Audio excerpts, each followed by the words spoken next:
Ozone को बचाने के लिए। सबसे पहले 1985 में वियना कन्वेंशन आया, है ना? और इन्होंने सबसे पहले ये कहा कि हमें ओज़ोन लेयर को प्रोटेक्ट करना चाहिए।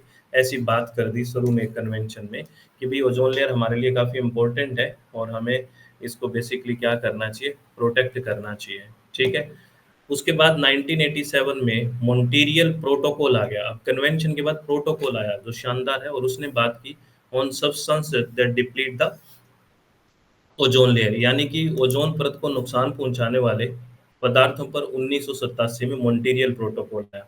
1985 या 1985 में एक वियना कन्वेंशन आया, उसने यूँ कहा कि हमें ओज़ोन लेयर को प्रोटेक्ट करना चाहिए, ठीक है? लेकिन 1987 में एक मॉन्ट्रियल प्रोटोकॉल आया on substances that deplete the ozone layer यानी कि ओज़ोन परत को नुकसान पहुँचाने वाले पदार्थों पर 1987 का मॉन्ट्रियल प्रोटोकॉल, ठीक है? ये याद रखना। और हाँ, एक ये नोट है, इसको भी नोट की तरह सँभाल के रखना। आपको एक बार यूजीसी ने पूछा है कि जो फ़ॉर्मर यूएन के यूनाइटेड नेशन के जो जनरल सेक्रेटरी थे कोफ़ी अन्नान, उन्होंने एक बार ये कहा था कि बहुत सारे बेसिकली इंटरनेशनल एनवायरनमेंट के एग्रीमेंट्स आए हैं, हम पढ़ते जा रहे हैं।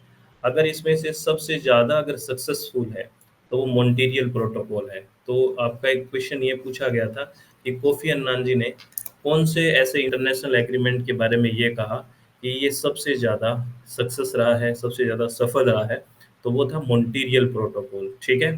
तो वियना कन्वेंशन और मॉन्ट्रियल प्रोटोकॉल दोनों ही ओज़ोन लेयर की बात करते हैं।